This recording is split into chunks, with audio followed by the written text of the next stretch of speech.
আসসালামু আলাইকুম। অন্য মঞ্চের আলোচনায় আপনাদের সকলকে আমন্ত্রণ জানাচ্ছি। আজ আমাদের সঙ্গে আমন্ত্রিত অতিথি হিসেবে আছেন। আসসালামু আলাইকুম রহমতুল্লাহি অবরকাতুহু। সম্মানিত দর্শক, বাতাসে বারুদের গন্ধ বিখ্যাত একটি কবিতা, সেটার আদলে আজকে শিরোনাম বর্ণনা করছি। যেখানে বলার চেষ্টা করছি বা করব সেটা হল বাতাসে বিপ্লবের গন্ধ। বিপ্লব হওয়ার জন্য একটা প্রেক্ষাপট লাগে, সেটা গণ অভ্যুত্থান বলেন বা অন্য কোনো সামাজিক বিপ্লব, সাংস্কৃতিক বিপ্লব, সব কিছুরই পেছনে একটা বিরাট কার্য এবং কারণ থাকে। আমাদের দেশে গত 2 বছরে যা কিছু ঘটেছে তাতে একটি প্রতি বিপ্লব, কাউন্টার রেভলিউশন বলতে গেলে অনিবার্য হয়ে পড়েছে। কারণটা কি? প্রথম কারণ হলো যে 2009 থেকে 2014 পর্যন্ত আওয়ামী লীগ সরকারের যে একটা ধারাবাহিক যে শাসন ব্যবস্থা ছিল, তাদের যে বৈধতা ছিল সেই বৈধতার জায়গাটি 2014 থেকে 2024 পর্যন্ত একেবারে 10টি বছর ক্রমাগত বিতর্কিত হয়েছে, রাজনীতির ইতিহাস কলঙ্কিত হয়েছে এবং আওয়ামী লীগ নামক যে রাজনৈতিক দল, তার যে একটা সুদীর্ঘ গণতন্ত্রের ইতিহাসে লড়াই এবং সংগ্রামের ইতিবাচক একটা ইতিহাস রয়েছে, সেটি কলঙ্কিত হয়েছে। কেবলমাত্র প্রশ্নবিদ্ধ নির্বাচন, শাসনকর্মে একছত্র আধিপত্য, কর্তৃত্ববাদী শাসন, যেটিকে সবাই স্বৈরাচারী শাসন বলে এবং এখন যেটাকে সবাই ফ্যাসিজম বলে বা ফ্যাসিবাদ বলে গালাগাল করছে। এর বাইরে বিশাল একটা অলিগার শ্রেণী তৈরি হয়ে যায়। এই অলিগার শ্রেণী তারা ব্যবসা নিয়ন্ত্রণ করত, মিডিয়া নিয়ন্ত্রণ করত, নিয়োগ বদলি সব কিছু নিয়ন্ত্রণ করত এবং পুরো রাষ্ট্রকে তারা নিজেদের এবং তাদের পরিবারের বাপদাদাদের সহায় সম্পত্তি বলে তারা ধ্যান করত। ছাত্রলীগ ছাড়া, যুবলীগ ছাড়া, আওয়ামী লীগ ছাড়া বা তাদের বংশ রক্ত ছাড়া, তাদের সার্টিফিকেট ছাড়া রাষ্ট্র এবং সরকারের কোনো সুযোগ সুবিধা কারোর জন্যই খুব সহজ ছিল না। তো এ সকল কর্মকাণ্ডের বিরুদ্ধে মানুষের যে ক্ষোভ, সেটি বাড়তে থাকে, ঘৃণা বাড়তে থাকে। সরকার অত্যন্ত কঠোর হস্তে তার সকল শক্তি দিয়ে সেগুলোকে বন্ধ রাখে, অবদমিত রাখে, ক্ষেত্র বিশেষে ছাই চাপা দিয়ে রাখে। কিন্তু টকবগিয়ে যেভাবে পৃথিবীর অভ্যন্তরে ভূগর্ভে আগ্নেয়গিরির লাভা, গলিত লাভা টকবক করে ফুটতে থাকে, ওভাবে জনরোষ ফুটছিল আওয়ামী লীগের বিরুদ্ধে। এখন সেই আওয়ামী লীগের বিরুদ্ধে যে বিক্ষোভ, ক্ষুদ্র একটা ফাটল পেয়ে, যে ফাটলে আসলে আওয়ামী লীগের পতন হওয়া তো দূরের কথা, কিছুই হওয়ার কথা না। আওয়ামী লীগ যখন কোটা বিরোধী আন্দোলন হলো, আওয়ামী লীগ সেটা মনে করেছে এটা তো একটা শিশু বিদ্রোহ। অতীতে এরকম কত বড় বড় বিদ্রোহ তারা দমন করেছে, কত রাজনৈতিক দল যারা আছে তারা শেষ করে দিয়েছে, কত রাজনৈতিক দলকে রীতিমতো মাটির সঙ্গে মিশিয়ে দিয়েছে। সরকার এবং বিরোধী দল সবাই, যেখানে শেখ হাসিনার অবাধ্য হওয়ার কথা কেউ কল্পনা করতে পারতো না, তার বিরুদ্ধে কথা বলার যাদের কোনো স্কোপ ছিল না, সেখানে জয় বাংলা, জয় বঙ্গবন্ধু বলা, তারপরে মাননীয় প্রধানমন্ত্রী বলা, প্রধানমন্ত্রীর অনুকম্পা চাওয়া, কোটা বিরোধী আন্দোলনকারীরা এই সরকারের জন্য কী করতে পারবে, এরকম একটা আত্মবিশ্বাসে যখন তারা হেলে দুলে রীতিমতো ঢুল ছিল, ঠিক সেই সময়টাতে একটা ঐতিহাসিক ঘটনা আল্লাহ রাব্বুল আলামিন ঘটিয়ে দেয়। অর্থাৎ আগস্টের 5 তারিখে একটি গণ অভ্যুত্থান হয়ে যায়, বিস্ময়কর, অভিনব। যেহেতু গণ অভ্যুত্থানটি একেবারে যাকে বলা হয় এত দ্রুত ঘটেছে, ফলে এই গণ অভ্যুত্থানের কারা সুবিধাভোগী হবেন, গণ অভ্যুত্থান পরবর্তী সরকার ব্যবস্থা কেমন হবে, পরাজিত যারা পক্ষ তাদেরকে কিভাবে পুনর্বাসিত করা হবে, এই সকল ব্যাপারে কোনো রকম পূর্ব প্রস্তুতি, চিন্তা চেতনা, ধ্যান ধারণা কারোর মধ্যে ছিল না। সেনাবাহিনী প্রস্তুত ছিল না, পুলিশ প্রস্তুত ছিল না, সিভিল অ্যাডমিনিস্ট্রেশন, ভারত প্রস্তুত ছিল না, পাকিস্তান, আমেরিকা, ইভেন যারা ক্ষমতায় বসেছিল তাদের কারোরই এ ধরনের প্রস্তুতি ছিল না, আর অভিজ্ঞতা তো একেবারেই ছিল না। ফলে কি হলো, 2024 সনের আগস্ট মাসের 5 তারিখ থেকে অবিরতভাবে একের পর এক ভুল হতে থাকলো এবং সেই ভুল এখনো অনিবার্যভাবে চলে আসছে। তো সেই ভুলের কারণে একের পর এক ক্ষত তৈরি হচ্ছে। মানুষের যাকে বলা হয় অভিমান বেড়ে যাচ্ছে। ইউনূসের উপর রাগ করে মানুষ বিএনপিকে চেয়েছে, বিএনপির উপর রাগ করে মানুষ আওয়ামী লীগকে চাচ্ছে। বা একটা সময় জামাত চেষ্টা করেছিল, কিন্তু জামাতকে মানুষের, এদেশের মানুষ ওইভাবে কখনো চেয়েছে আমার কাছে ব্যক্তিগতভাবে, আমি সরি, আমার কাছে মনে হয়নি। জামাতকে চেয়েছে শুধুমাত্র জামাতের যারা লোকজন আছেন তারা, আর অন্য কিছু যারা লোকজন আছেন আপাত দৃষ্টিতে মনে হয় তারা জামাতকে চায়, কিন্তু মূলত তা নয়। আমাদের দেশে ধর্মপ্রাণ যারা মানুষ তারা 70টি ধারা উপধারায় বিভক্ত। শিয়া আছে, সুন্নি আছে, আহলে সুন্নাত ওয়াল জামাত আছে, এরপরে তাবলিগ আছে, হেফাজত আছে, হেফাজতের 4-5টা গ্রুপ আছে, তাবলিগের 4-5টা গ্রুপ আছে, তারপরে মাজারপন্থী আছে, মাজারপন্থীদের 15-20টি গ্রুপ আছে। তো সব মিলিয়ে ওই যে আল্লাহ রাসূল যেটা বলে গেছেন যে শেষ জামানাতে তার উম্মতের মধ্যে 69টি বা 70টি যে ফ্যাকরা হবে, বিভাগ হবে, বিভক্তি হবে, তার মধ্যে একটা থাকবে সঠিক পথে, বাকি সবাই বিপথে। তো কাজেই জামাত একটি পথ, আর বাকি যারা আছেন তারাও 69টি যে মত রয়েছেন তারাও যার যার অবস্থান থেকে নিজেদেরকে জান্নাতি মনে করেন। আর আমরা যারা বাইরের একটা লিবারেল ডেমোক্রেটিক সোসাইটি চাই, তারা ঠিক এই যে পুরো যে দাড়ি টুপিওয়ালা ইসলামপন্থী যে সকল সংগঠন রয়েছেন তাদের সবাইকে আমরা মনে করি এরা সবাই জামাত।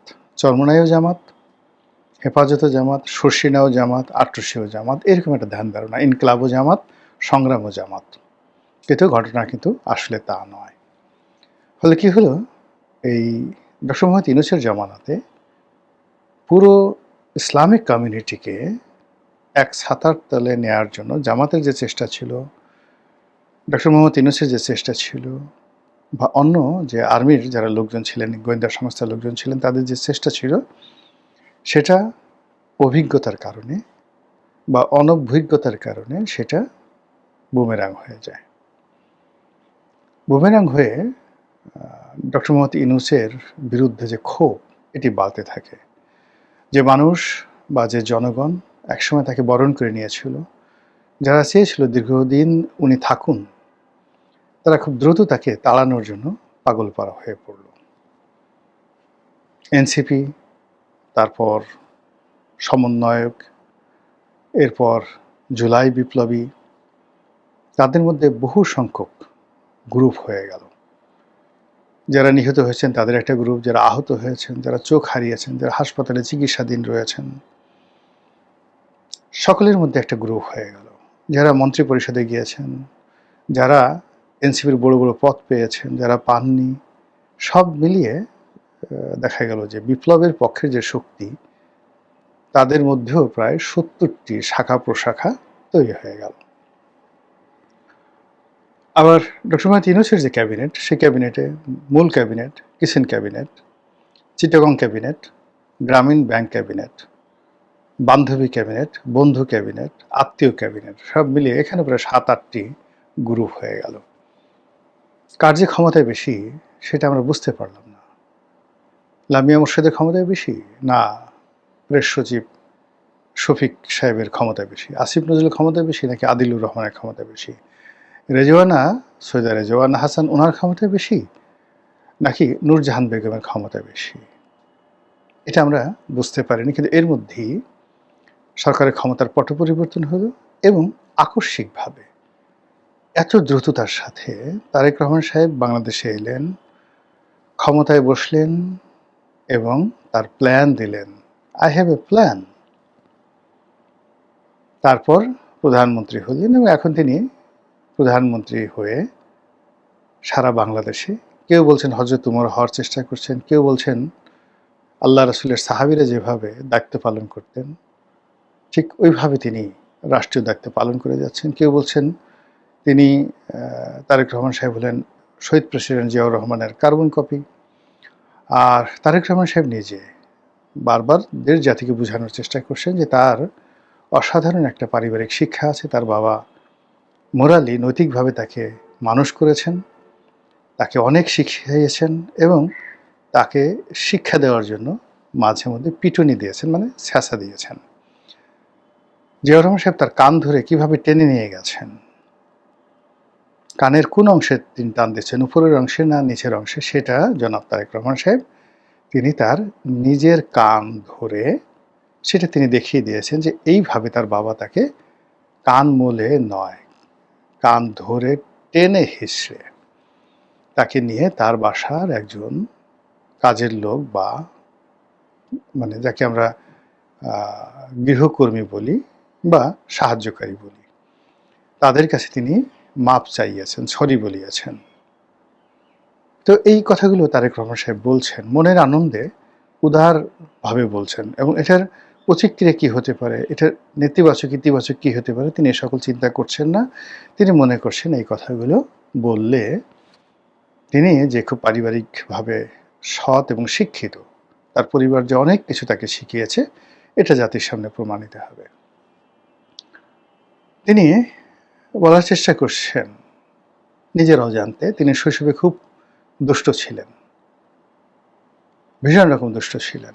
এখন যেটা বুলিং বলা হয়, মানে বুলিং বলতে গালাগালি করা হয়, তিনিও 10-11 বছর বয়সে গালাগালি করেছেন এবং সে যেন তেন গালাগালি নয়, কোনো বাংলা নয়, পাকিস্তান থেকে তিনি যে সকল গালাগালি শিখে এসেছিলেন, হারামজাদে, উনি এগুলো না, মানে হারামজাদে, কুত্তেকে বাচ্চা, এরকম পাকিস্তানে অনেকগুলো গালি আছে না, তো সেই গালিগুলো তিনি পাকিস্তান থেকে শিখে এসেছিলেন এবং 75, 74, 75, 76 সনে ওই সময়টিতে তার বয়স যখন 10-12 বছর তিনি এরকম কিছু বুলিং করেছেন।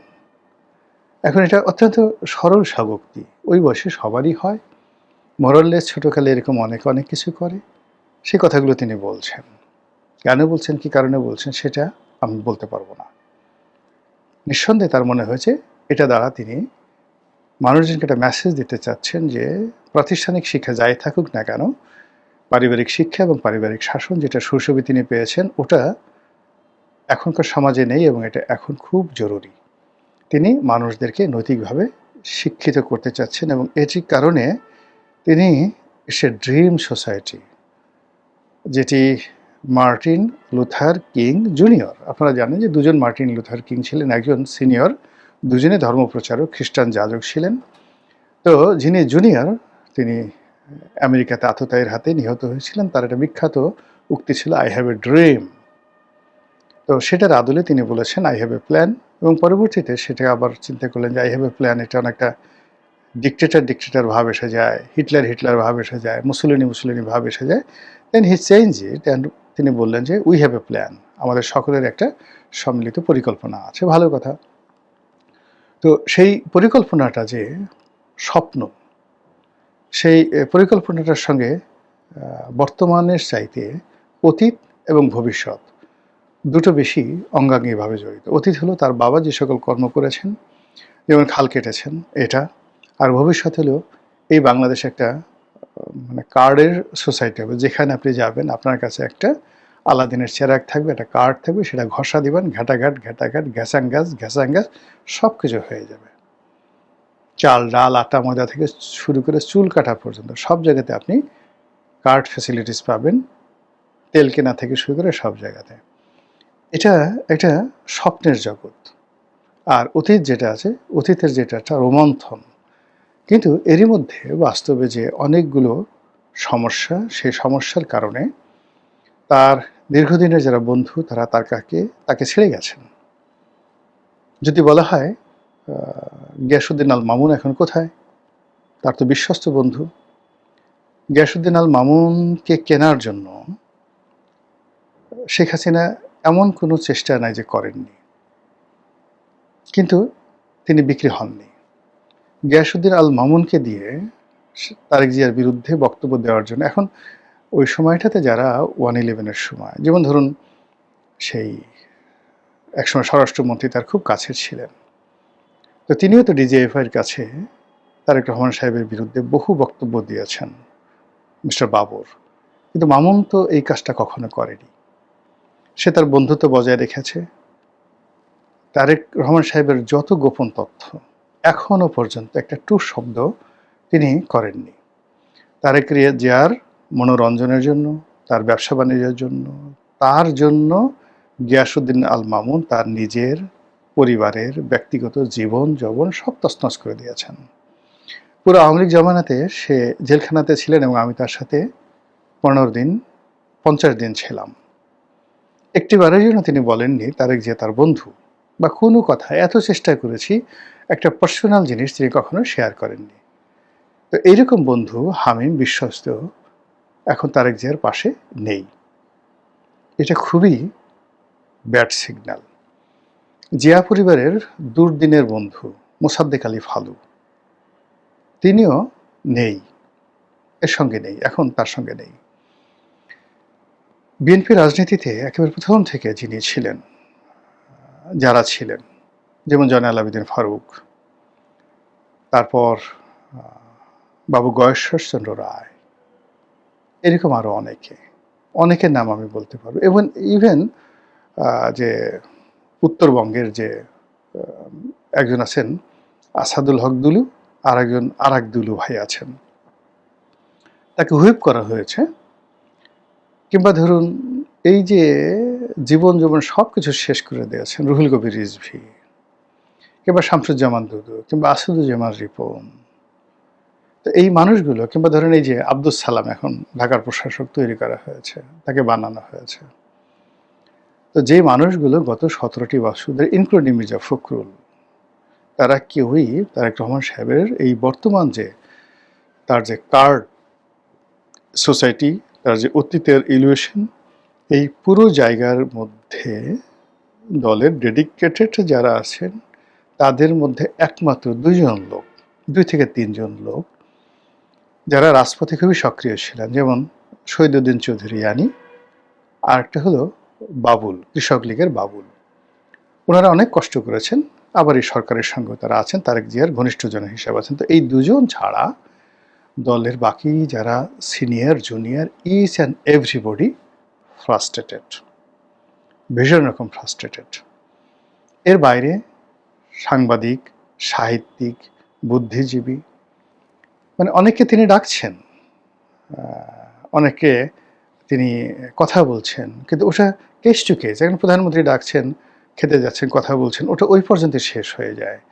কিন্তু স্বতঃস্ফূর্তভাবে শেখ হাসিনার যেটা ছিল, শি হ্যাজ এ সিন্ডিকেট। কিছু লোক ছিল যারা আদর্শিক কারণে শেখ হাসিনার দ্বারা অপমানিত হওয়ার পরও তারা আওয়ামী লীগ করে গেছেন এবং এখনও করছেন। ওইটা বিএনপির এই সময়টাতে ওই নিউক্লিয়াসটা ভেঙে গেছে। বিএনপির যে বুদ্ধিবৃত্তিক, যেমন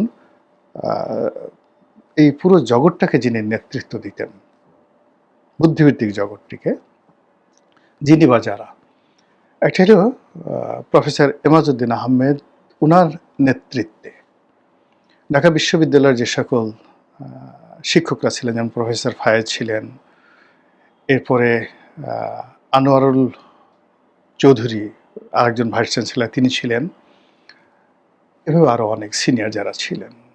এরপরে সাংবাদিকদের মধ্যে মতিউর রহমান চৌধুরী, এরপরে এই যে মারা গেলেন মাহফুজুল্লাহ সাহেব, তার বড় ভাই ঢাকা বিশ্ববিদ্যালয়ের টিচার মাহবুবুল্লাহ সাহেব, মানে এই যে একটা নিউক্লিয়াস, এরা বুদ্ধিবৃত্তিক জগতে বিএনপির পুরো বিশ্বাসটিকে তারা টিকিয়ে রেখেছিল।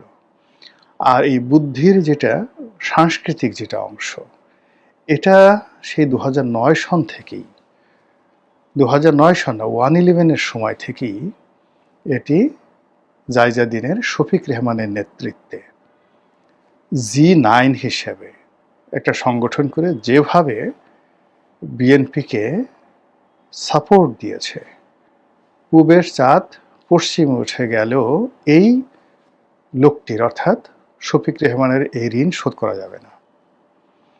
তো শফিক রহমান এবং তার G9 সঙ্গে যারা জড়িত ছিলেন, একজন লোকও সিঙ্গেল লোকও এই সময়টিতে সম্মানিত নন, বরং অপমানিত, লাঞ্ছিত, বিক্ষুব্ধ প্রত্যেকটা লোক। এই যে বিএনপির বিরুদ্ধে যে সাংস্কৃতিক বিপ্লব হচ্ছে, এটা কেবলই মাত্র যে লোকগুলো করতে পারতো তার একটা লোকও এখন বিএনপির সঙ্গে নেই। বিএনপি যাদেরকে ভাড়া করে এনেছে, হঠাৎ করে যাদেরকে ধরে এনেছে, এই গাছের ছাল, ও গাছের বাকল, এই গাছের লতা, ওই বনের পাতা, সব মিলিয়ে একটা বনলতার সেন তৈরি করার চেষ্টা করেছে।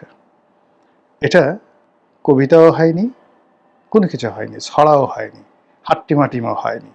এরকম একটা সরকারের মধ্যে যাদেরকে দায়িত্ব দেওয়া হয়েছে মন্ত্রী হিসেবে, উপদেষ্টা হিসেবে, তারা বিএনপির যে সংস্কৃতি, আমির হোসেন মাহমুদ চৌধুরী খুব ভালো একটা কথা বলছিলেন যে পলিটিক্যাল ইকোনমি বুঝতে হবে, যেটা সাইফুর রহমান বুঝেছিলেন। তো পলিটিক্যাল যে অ্যান্ড সাইকোলজিক্যাল যে কালচারাল রেভলিউশন রয়েছে, অ্যান্ড অ্যাক্টিভিটিস রয়েছে, যেটা আওয়ামী লীগ করেছে সিআরআই এর মাধ্যমে, এবং ওটা এখন কতটা আওয়ামী লীগকে সাহায্য করছে, এবং যেটা G9 মাধ্যমে বিএনপিকে সহযোগিতা করেছে, সেটা এখন পুরো বিএনপির জন্য বুমেরাং হয়ে পড়েছে। এই বিপ্লবকে কেন্দ্র করে বিএনপির সাথে জামাতের, এনসিপির যে সম্পর্ক হয়েছিল সেটাও শেষ। ডক্টর মোহাম্মদ ইউনূসের সাথে যে সম্পর্কটা হয়েছিল সেটাও শেষ এবং রিভার্স হয়ে গেছে। আর পরিস্থিতি যখন এরকম একটা পর্যায়ে চলে যায়, তখন সেটিকে বলা হয় একটা বিপ্লব, সেই বিপ্লবটা অসম্পূর্ণ, এবং অসম্পূর্ণ বিপ্লবটা সম্পূর্ণ করার জন্য প্রতি বিপ্লব হয়, কাউন্টার বিপ্লব হয়, যেটাকে ইংরেজিতে বলা হয় কু হয়, কাউন্টার কু হয়, ব্যর্থ কু হয়। সামনে কি হবে উই ডোন্ট নো, বাট যা কিছু হচ্ছে এটা সরকারের জন্য স্বস্তিদায়ক নয়। মহান আল্লাহ আমাদের সবাইকে হেদায়েত দান করুন এবং হেফাজত করুন। আসসালামু আলাইকুম ওয়া রাহমাতুল্লাহি ওয়া বারাকাতুহু।